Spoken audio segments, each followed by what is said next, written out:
지난번 이 설교를 통해 가지고 사도 바울은 고린도 교회를 향한 하나님의 부르심은 세례를 주어서 자기 이름으로 세례를 받고 자기 이름을 따르는 많은 사람들을 형성하기 위함이 아니라 오직 복음을 전하기 위해서 불렀다 그랬습니다. 그런데 사도 바울은 이 복음을 전할 때에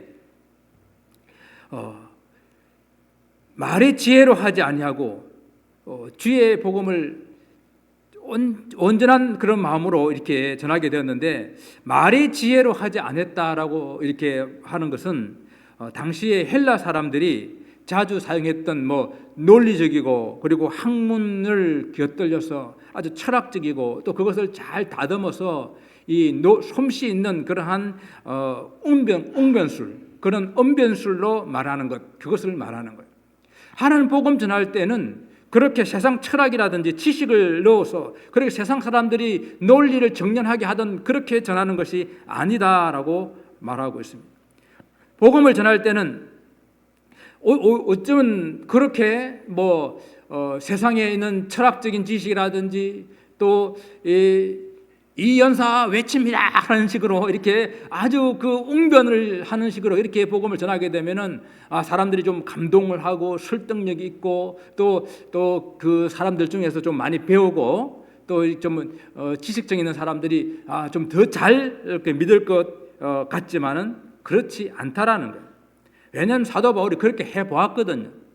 사도 바울이 최고의 철학의 도시라고 하는 이 아테네에서 그렇게 복음을 전해봤지만은 오히려 그 시간에 또는 그런 어려움을 당하고 실패했고 했던 그런 기억을 가지고 있습니다.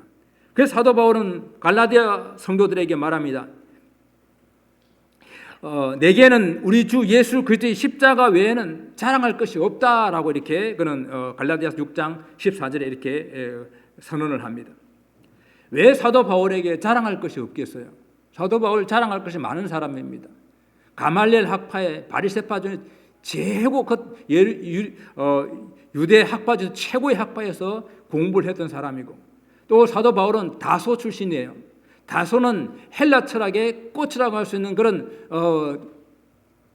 그런 도시입니다. 그곳에서 정통으로 헬라 철학을 배웠던 사람이에요. 그렇지만 사도 바울은 그 모든 것들은 다 배설물같이 버린다고 그랬어요. 그래서 사도 바울은 자기는 예수 그리스도 외에는, 이 복음 외에는, 결코 십자가 외에는 자랑할 것이 없다라고 그는 대담하게 선언을 하고 있는 것입니다. 사도 바울은 심지어는 이렇게 말합니다. 만일 누구든지 너희의 받은 것 외에 다른 복음을 전하면은 저주를 받을지어다. 더 심하게는 혹시 내가 다시 와서 복음을 전하는데 다른 복음을 내가 전하더라도 저주를 받을지어다. 그 정도로 사도 바울은 십자가 외에는 전하지 않겠다고 굳게 결심한 그러한 삶이었습니다. 사도 바울이 이렇게 단호하게 선포하는 이유는요, 이 십자가의 도가 고린도 교회에서 두 가지입니다. 유대 율법주의자들, 그리고 오늘 말씀하고 있는 헬라 철학, 지혜를 가졌다고 하는 이런 헬라 철학의 유입으로 변질되고 있었다라는 거예요. 교회가. 바울이 전하기로 결심한 십자가의 도가 무엇입니까? 도라고 하는 것은 헬라 성경 보게 되면 로고스라고 말씀을 기록하고 있어요. 십자가의 로고스, 십자가의 말씀, 십자가를 통해 가지고 구원을 얻는 그런 하나님의 구원의 진리, 즉 복음을 말하는 거예요. 십자가의 도 외에는, 십자가로 구원 얻는다는 이 진리 외에는, 이 복음 외에는 내가 전하지 않겠다라고 하는 것이죠. 그 십자가의 도만 전하겠다고 말하는데, 사도 바울은 당시에 이 고린도 지역에서 이 십자가의 도를 전할 때에 사람들의 반응이 어떠한지, 또 그 당시에 사람들이 십자가의 이 도에 대한 인식이 어떠했는지를 설명을 하고 있는 거예요. 그래서 약 3종류의 그런 사람들의 반응이 있었는데, 어쩌면 이런 반응은 초대교회뿐만 아니라 오늘날도 동일하다고 생각합니다. 그래서 이 3가지 반응을 우리가 생각해 보기를 원합니다. 지난 시간에 말씀드린 것처럼 고린도 지역은 헬라 철학이 발달된 그런 곳이었습니다. 사람들이 지혜를 사랑하고 그리고 그 지혜를 논하고 그 지혜를 말하는 기술을 익히는 데에 많은 시간들을 보냈어요. 16세까지 정식적인 그런 교육을 하고 난 이후에 그가 정치라든지 어떤 출세를 꿈꾸는 사람들은 다시 학교를 갔는데 수사학, 웅변하는 학교, 자기 말을 논리정연하게 말하는 그런 학교에 가가지고 다시 공부를 할 정도로 그 당시에 헬라 사람들은 이 웅변술 이것을 아주 열심히 또 힘을 쓰면서 이것을 이렇게 공부를 했던 그런 사람들입니다. 이런 사람들한테 그리스도의 십자가의 도는 미련하게 보였다라는 거예요. 이 헬라 사람들은 지혜를 찾는 사람들인데 이 지혜를 찾는 사람들 앞에 십자가의 도, 예수 그리스도의 십자가는 미련하게 보였다라는 것입니다. 헬라 사람들의 생각으로는요, 하나님의 아들이 사람으로 태어나 있을 수 없는 일이야. 그 사람이 일반인과 똑같이 자란다고 있을 수 없는, 이해할 수가 없다라고 생각합니다. 그리고 그런 하나님께서 보내신 그런 하나님의 아들이 사람들의 병을 고쳐주고 자기를 희생하고 헌신의 삶을 살다가 자신의 몸을 다른 사람에서 내어준다고, 그것도 십자가 위에. 헬라 로마 사람들이 당시에 가장 잔인한, 가장 악랄한 그런 죄인들을 사형시키는 방법 중에 하나는 그 십자가에 자기 자신을 내어준다고 인간의 지혜로서는 이해할 수가 없는 그런 일이었습니다. 고난받는 하나님, 그것은 그 말 자체가 성립이 안 된다고 생각하는 것이 헬라 사람들이었습니다. 또한 이 십자가의 도를 전하는 방법도 너무너무 미련하다는 거예요. 내용이 어떻든지 간에, 그 사실이 어떻든지 간에 그것을 잘 포장하고 꾸며서 그럴듯하게 전해야 되는데, 주 예수를 믿으라, 그리하면 내와 내 집이 구원을 얻으리라, 말이 안 된다는 거예요. 세상 철학, 헬라 철학으로 사람을 이렇게 설득을 시켜야 되는데, 자기들은 세련된 말로 이렇게 말하는 것이 늘 이렇게 습관이 되는 사람들한테 이렇게 단순한 이런 말씀들은, 이런 진리들은 이해할 수가 없는 그러한 이야기였습니다. 실제 그들의 말이 진실인지 그것이 진리인지는 관심이 없는 거예요.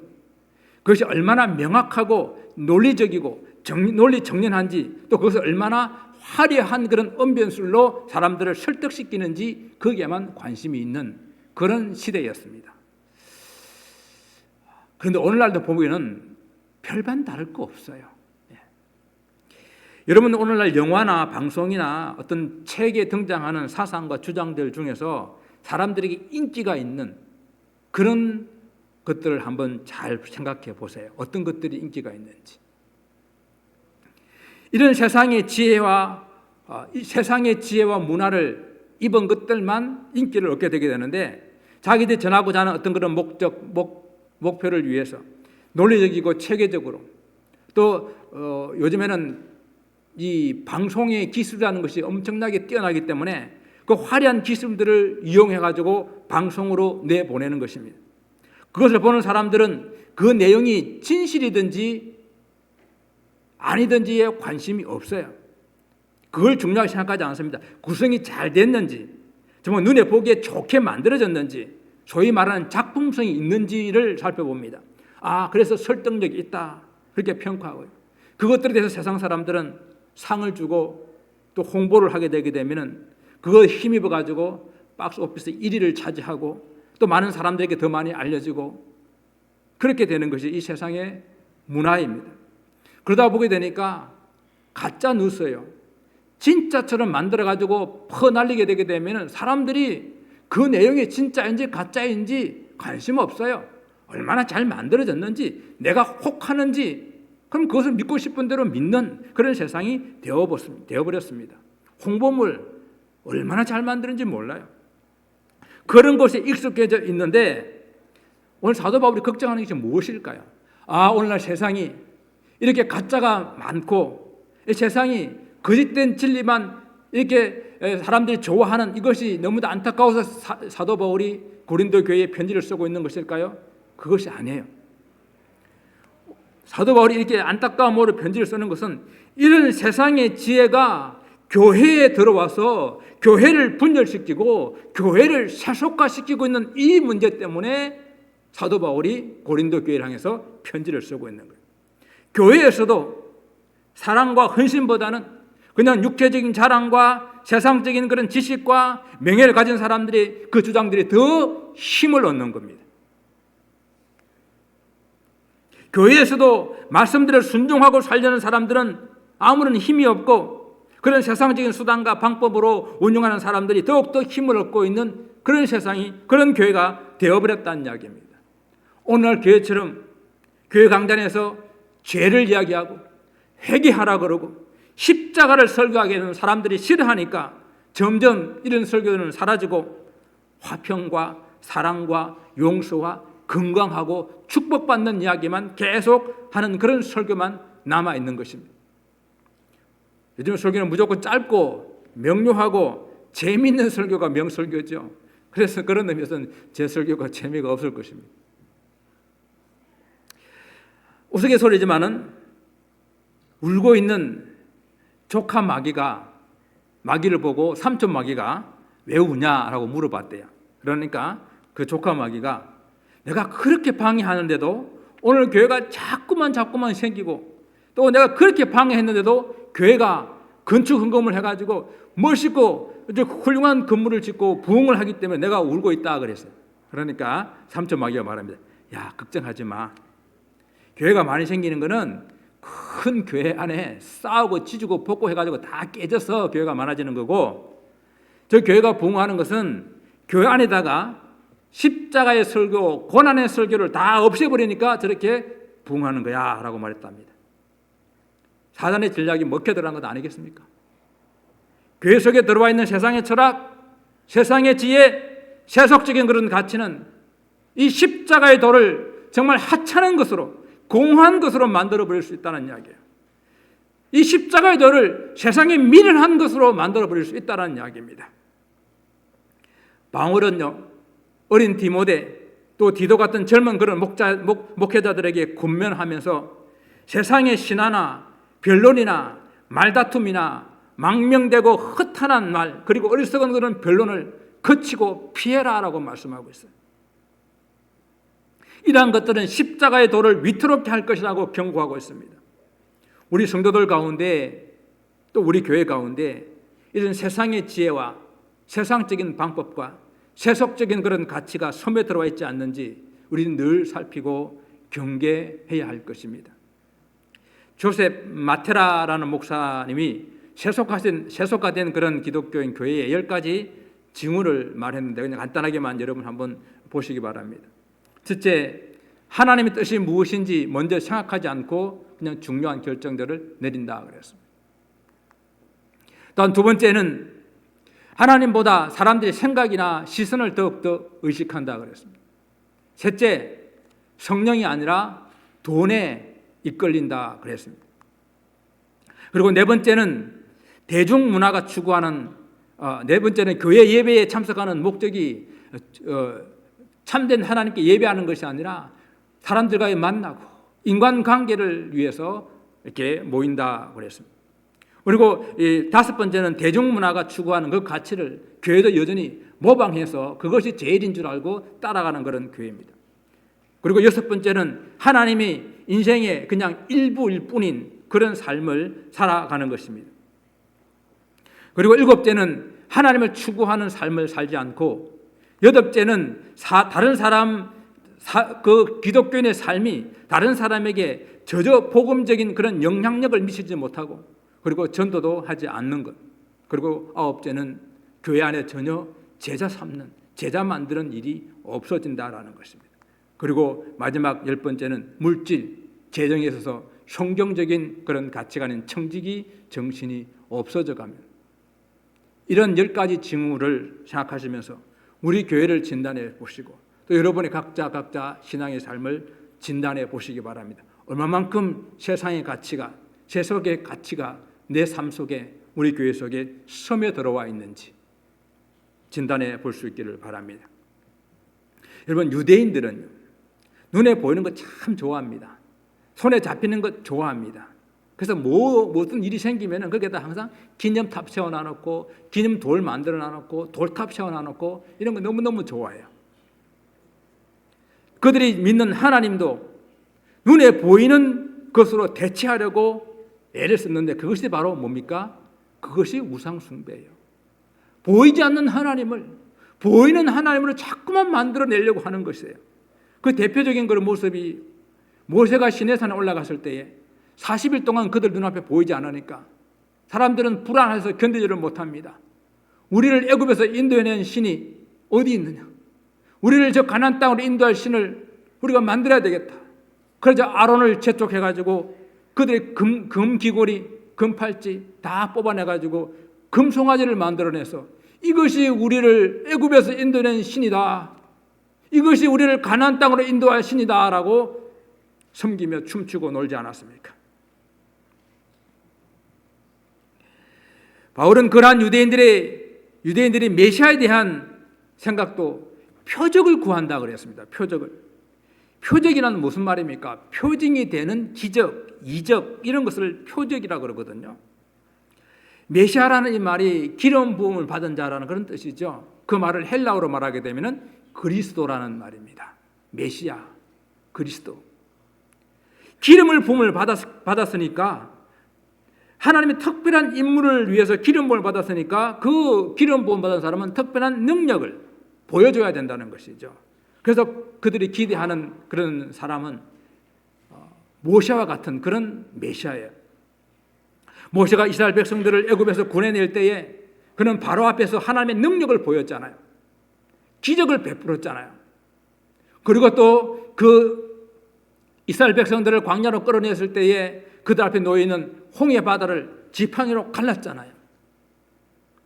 이런 능력이 있는 모세, 그들이 굶주렸을 때에 만나와 메추라기를 내려 먹게 했던 그런 모세를 그들은 기다리고 있습니다. 그래서 모세는 하나님이 기름 부으신 자로 백성을 구원하는 그런 메시아의 상징적인 그런 인물로 생각을 하고 있습니다.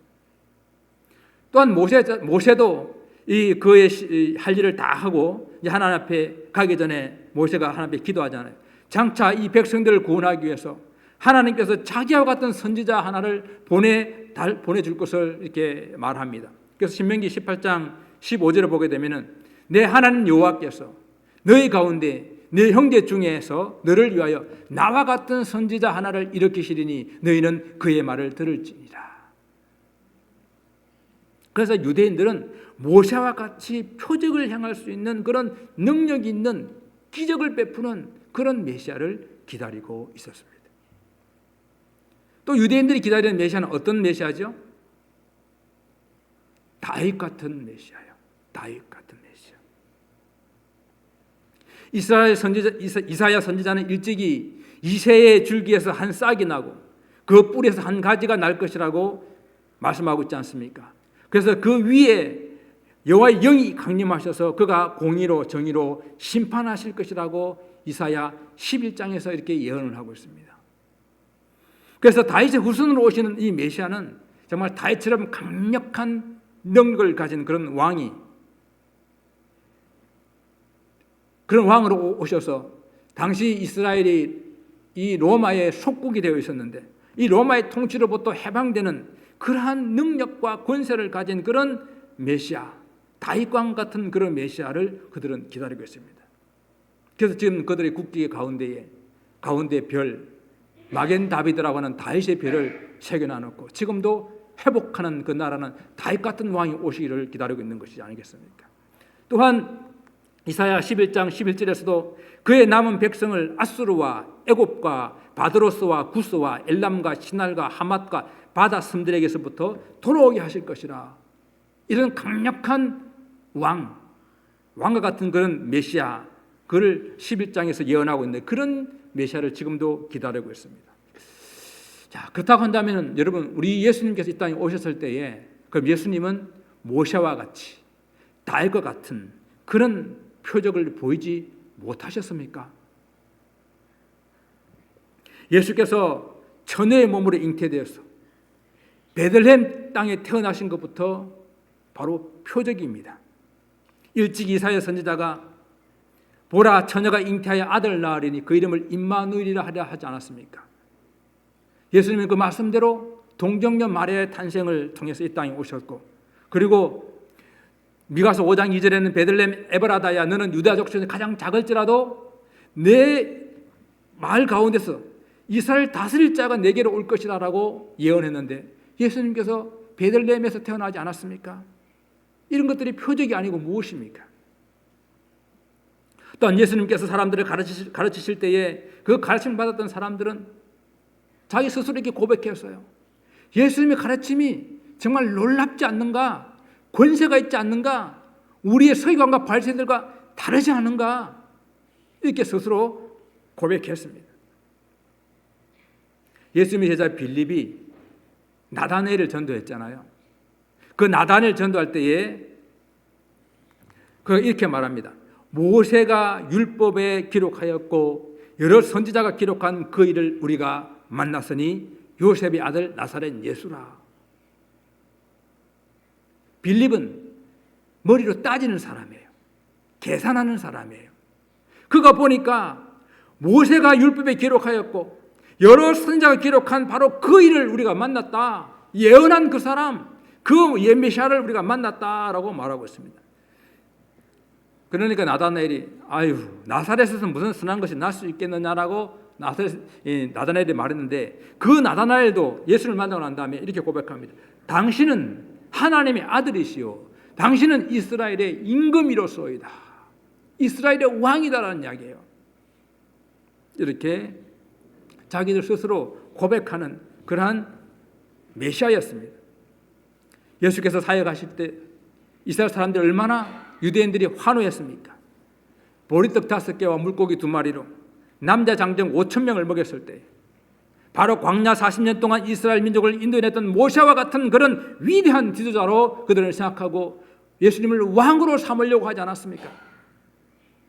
예수께서 병 고치는 기적을 보였을 때에 그 병 고침을 바라보던 소경이나 병자들이 다윗의 자손 예수여 나를 불쌍히 여기소서. 다윗의 자손 예수여.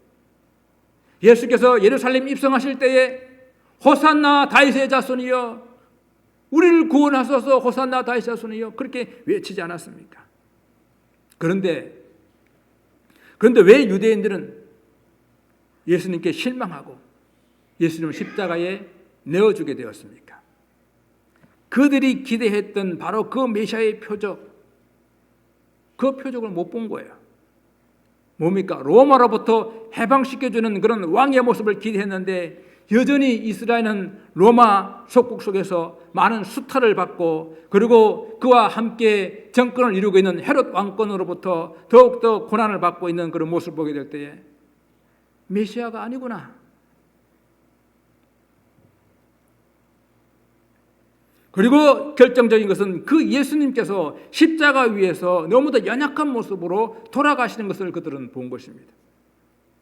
그래서 유대인들은 예수님의 십자가 미련한 것으로 예수님 십자가 끄리끼는 것으로 이렇게 생각하게 된 것이죠. 그리고 또 그들은 그 이유를 성경 속에서 변명을 찾습니다. 신명기 21장 23절에 나무에 달린 자들마다 저주받은 자라. 예수님이 십자가에 달려 돌아가신 것은 예수님은 하나님의 아들이 아니라 저주받은 자, 죄를 지었기 때문에 저주받은 자로 나무에 달려 돌아가셨다라고 그들은 주장을 하게 됩니다. 만약 예수님께서 이스라엘을 구원할 메시아였다고 한다면 어떻게 저 저주의 십자가에서 못 박혀 죽을 수가 있느냐라는 것이죠. 유대인들이 십자가에 달린 예수님을 향하여 마지막까지 요구했던 것이 무엇입니까? 내가 만일 하나님의 아들이거든 그 십자가에서 내려오라는 것 아니겠습니까? 함께 달렸던 강도들도 내가 만약 하나님의 아들이면 너를 구원하고 우리를 구원해라는 것 아니겠습니까? 어쩌면 유대인들은 예수님을 그 나무 십자가에 달아놔놓고 정말 하나님의 아들인지 하나님의 아들이 아닌지 메시아인지 아닌지를 이렇게 시험해보고 싶은 마지막 최종의 시험이 있는지 모르겠습니다. 그런데 예수께서는 십자가 위에서 그들 보기에는 아무런 힘도 없이 돌아가시고 말았습니다. 이로써 유대인들은 예수는 우리를 위한 구세주 메시아가 아니다 확신하게 된 것이죠. 그런데 이 유대인들이 왜 이 예수님 십자가를 끓인다고 그랬을까요? 여러분, 끓인다는 이야기는 뭡니까? 끓이낀다라는 이야기는 걸림이 됐다는 이야기거든요. 걸림돌이 됐다. 사도 바울은 시온의 반석을 두노니 모든 유대인들이 거기에 다 걸려 넘어진다라고 그랬어요. 넘어진다. 그러니까 발에 걸려 넘어질 그런 시험거리가 됐다라는 이야기입니다. 왜 예수님의 십자가가 그들에게 다 걸림돌이 되었습니까? 왜 거치는 반석이 되었습니까? 하나님께서 보내주신 메시아, 하나님 뜻과 계획과 그 지혜로 보내주신 예수님, 그 예수님이 자기들이 생각하는 그런 메시아가 아니었기 때문에, 자기들의 그런 필요를 충족시켜주는 그런 메시아가 아니었기 때문에, 또 종교 지도자들은 자기들의 잘못되고 위선된 그런 모습들을 책망하고 드러내어서 예수님에 대한 시기하고 미워하는 그런 마음으로 예수님을 선동하여서, 백성들을 선동하여서 예수님을 십자가에 지은 것 아니겠습니까? 그래서 예수님이 십자가에 사형시키면 모든 것이 다 끝난다라고 생각을 했는데, 그러나 예수님은 십자가에서 끝난 것이 아니라 그분 말씀하신 대로 죽은 지 사흘 만에 다시 살아나셨고, 그리고 그 십자가를 예수님의 제자들이 전하고 그 십자가를 예수님 제자들에게 전파되는 그 모습을 보고 계속해서 유대인들은 그 십자가가 끓이김이 되는 거예요. 그 십자가를 전할 때마다 마음에 끌리김이 되는 겁니다. 걸림이 되는 것입니다. 그들의 삶 가운데 최고의 걸림돌이 된 것입니다. 그들은 십자가는 쳐다보기도 싫은 그런 물건이 되어버린 것입니다. 제가 지난번에 한번 설교 말씀드릴 때 기억나십니까? 유대인들은 십자가를 싫어해가지고 뭐도 안 한다고요? 십자가 교차로도 안 만든다고요. 비스듬하게 만들어요. 수학 기호에서 플러스 기호도 안 만듭니다. O자처럼 씁니다. 병원에 십자가가 없어요. 마겐 다비드 앰뷸런스 차에도 마겐 다비드 별이 있지 십자가가 없습니다. 그들의 역사 속에 이 십자가는 끓이김이 되고 걸림이 되고 최고의 걸림돌이 된 것입니다. 오늘 본문의 유대인들은 표적을 구하고 헬라인들은 지혜를 찾지만은 우리 그리스도인들은 무엇을 찾습니까?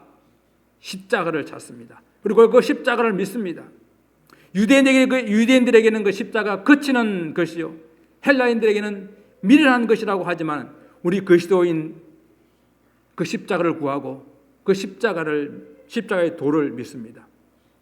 오늘 본문 24절 말씀에 이렇게 말합니다. 오직 부르심을 받은 자들에게는 유대인이나 헬라인이나 그리스도는 하나님의 능력이요 하나님의 지혜니라. 아멘. 그리스도인들, 우리 하나님 믿는 하나님 부르심을 받은 그리스도인들에게는 이 십자가가 바로 하나님의 능력이요 하나님의 지혜입니다. 그리스도인이라고 하는 것은요, 그 안에는 헬라인이나 유대인이나 구분이 없어요.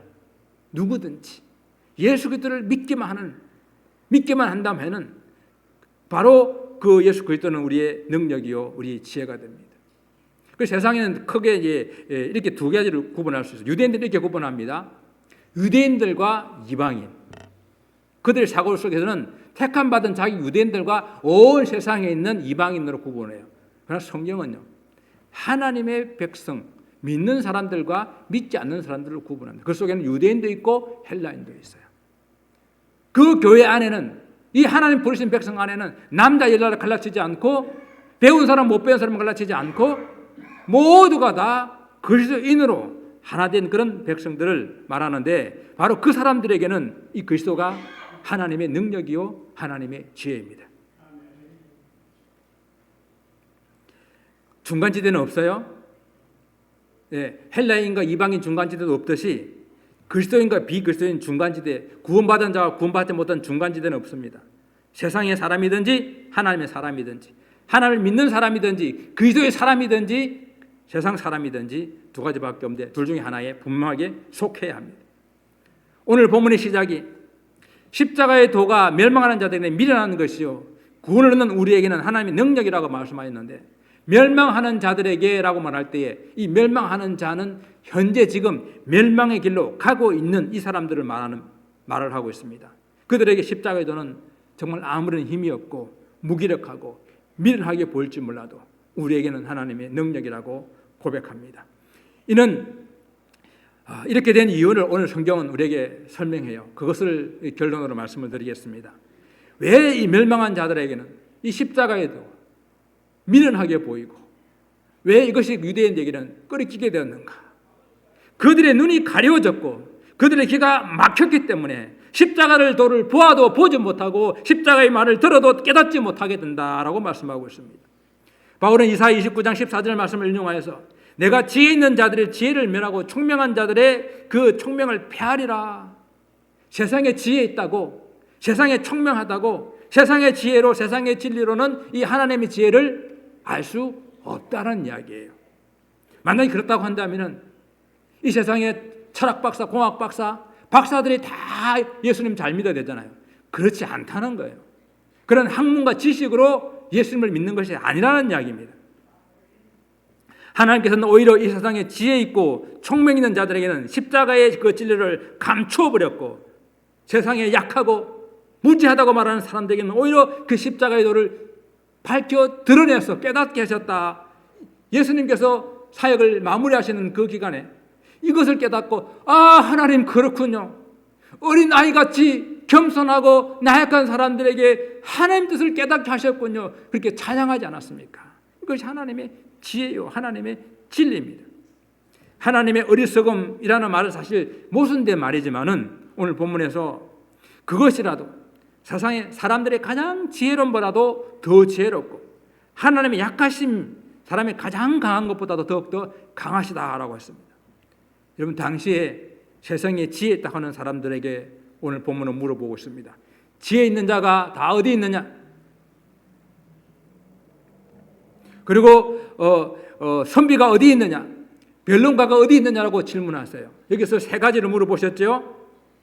지혜 있는 자는 헬라 철학하는 자를 말합니다. 그리고 선비는 유대 당시 종교 랍비들, 서기관들을 의미합니다.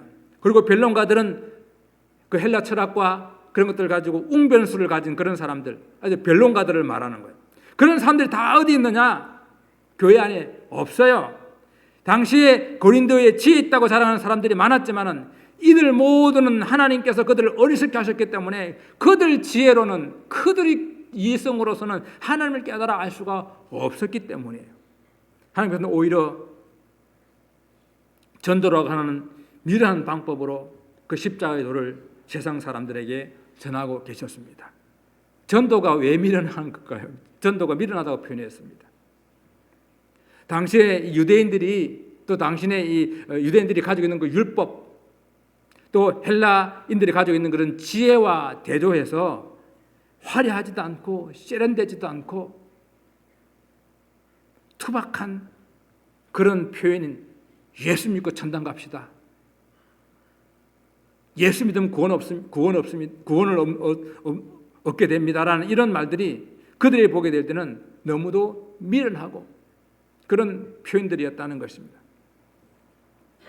그러나 이 단순하고 투박한 말이 여러분 생명력이 있는 거 아세요?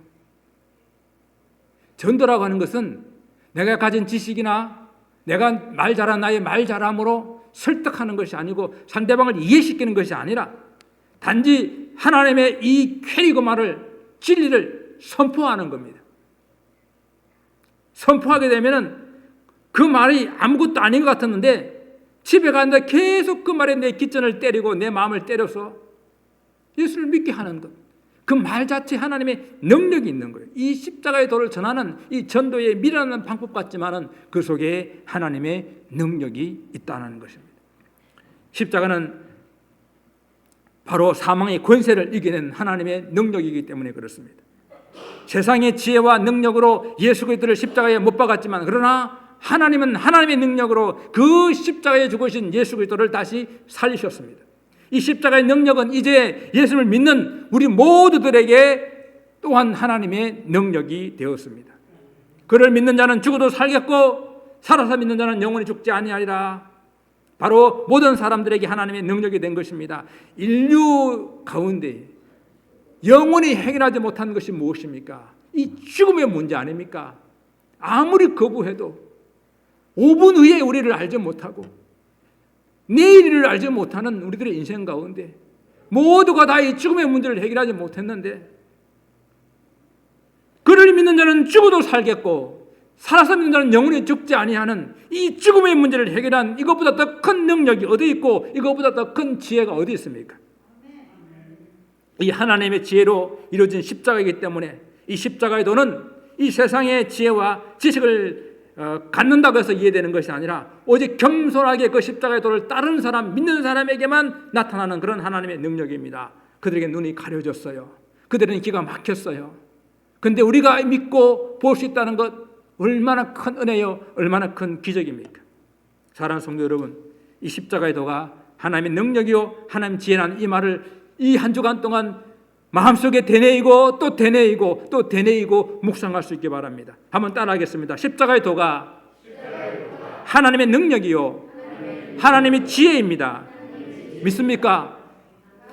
그렇다면 내 생각을 내려놓고 하나님께서 기뻐하시는 바로 이 전도의 미련한 방법, 하나님 십자가 도 안에 있는 그 능력을 믿고 세상 가운데에 이 십자가의 도를 전하시는 그런 삶이 되기를 원합니다. 십자가의 도를 믿고 자랑하고 전달하는 그런 삶을 살게 될 때에 바로 그 능력이 세상 가운데에 나타나는 그런 복된 삶이 되시기를 주님 이름으로 축원을 드립니다. 기도하겠습니다.